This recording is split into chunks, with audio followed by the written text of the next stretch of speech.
Good morning, children. Hearty welcome to today's session. Come, let's learn English. Here is your English teacher, Jyothimal teacher. How are you all? Okay. So today, let's start our session with a quote of Rosa Parks. I believe we are here on the planet Earth to live, grow up, and do what we can to make this world a better place for all people to enjoy freedom. Do you know who is Rosa Parks, children? Yes, you have studied about Rosa Parks and her struggle for freedom and equality also. So what she is trying to say through these words? Yes, it's about freedom. All of us have the right to enjoy freedom, even animals. Am I right? We have seen a lot of caged birds and animals in different places. Have you ever felt the agony or sadness of those creatures who are locked in concrete cells or cages? We feel happy to see them, but they don't. They have no interest to see us. They will ignore us. Right? So this point is deeply connected with the lesson that I am going to deal with. Today, I have taken a new lesson from our textbook, the First Flight textbook. The name of our lesson is A Tiger in the Zoo. A Tiger in the Zoo. So, before getting into the poem, let's see who is the poet or who has written the poem. Yes, the name of our poet is Leslie Norris. So, let me give you a brief description about Leslie Norris. Leslie Norris was a famous Welsh poet and a short story writer. He is considered as one of the most important Welsh writers of the post-war period. His first poem was published in 1938, but his first book of poetry came out in 1943. He shot to fame with his first publication, Finding Gold. His literary works have won many prizes. The Loud Winter, Phoenix Living Poet series, Ransoms are some of his famous works. Okay, now I am going to give you an introduction about the poem. The name of our poem is A Tiger in the Zoo. The poem gives us the feeling of helplessness of a caged tiger that lives in a zoo. Here, the poet explains what his life will be if he is a free animal. Here, he contrasts the life of a tiger in the zoo with that of a tiger in its natural habitat. Moreover, it depicts a message that wild animals should be in their natural habitat, not in cages for our fun. So now we are moving on to our textbook. So let me read the textbook as a whole.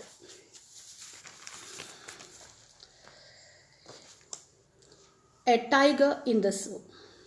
He stalks in his vivid stripes, the few steps of his cage, on pads of velvet quiet, in his quiet rage. He should be lurking in shadow, sliding through long grass, near the waterhole where plum deer pass. He should be snarling around houses at the jungle's edge, baring his white fangs, his claws, terrorizing the village. But he is locked in a concrete cell, his strength behind bars, stalking the length of his cage, ignoring the visitors. Ignoring visitors. He hears the last voice at night, the patrolling cars and stars with his brilliant eyes at the brilliant stars. By Leslie Norris.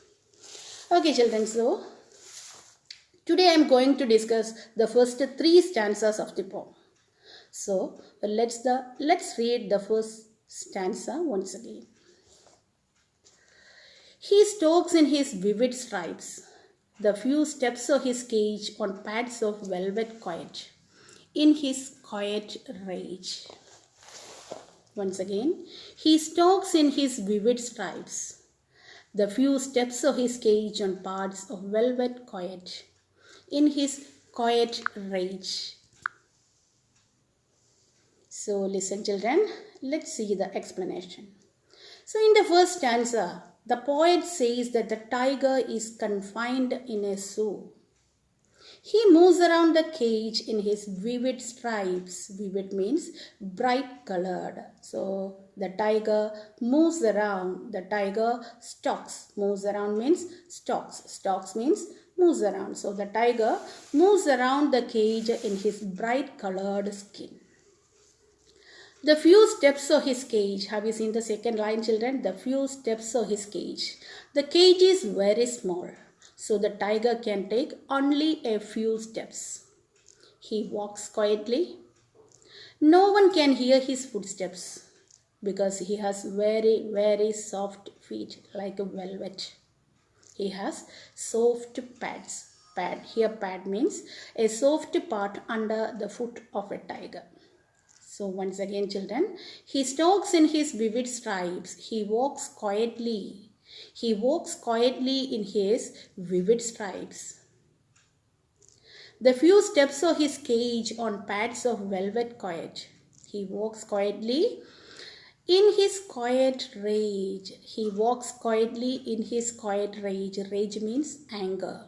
He is angry. Do you know the reason? Yes, he is not free. So he is angry. So he tries to control his anger by walking quietly in the limited area of his cage. He stalks in his vivid stripes, the few steps of his cage on pads of velvet quiet in his quiet rage. Understood children? Once again, I'll give you the explanation. The tiger is confined in a zoo.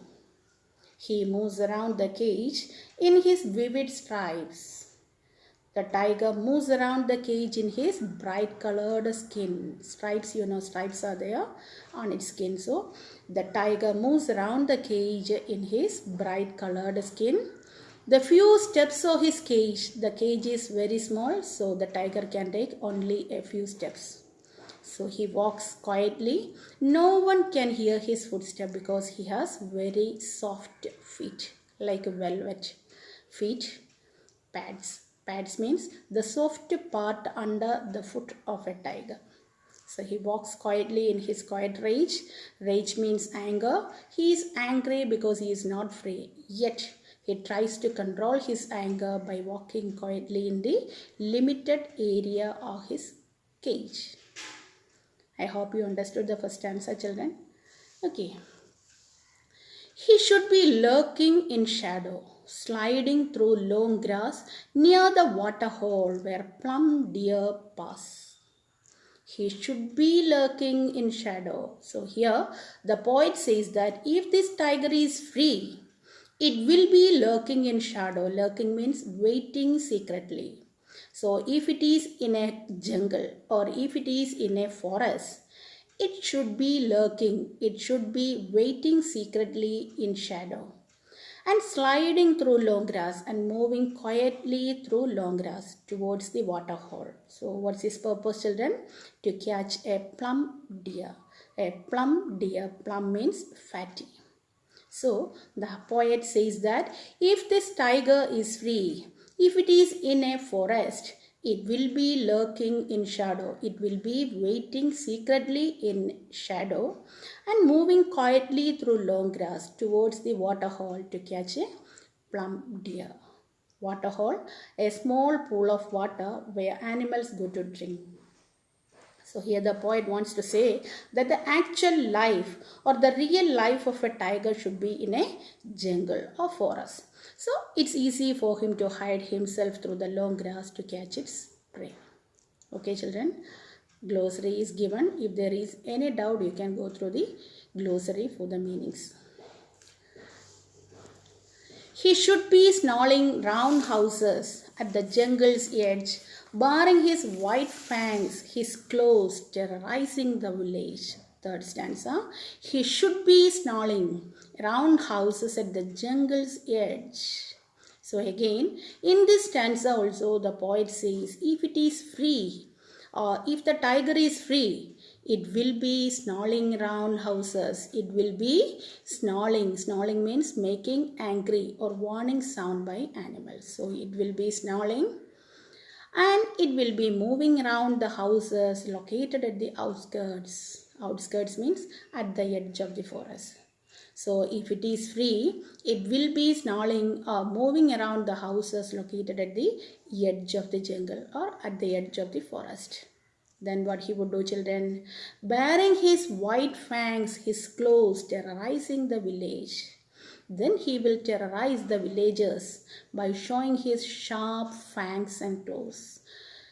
Terrorize means creating fear among people. Terrorizes, creating fear among the people. So he will terrorize the villages by showing his sharp fangs. Fangs means long sharp teeth. Baring here means showing. Baring in this context it means showing. So again in this stanza the poet says that if it is free, it will be snarling, it will be making angry or warning sound to terrorize the villagers at the jungle's edge. By how, children?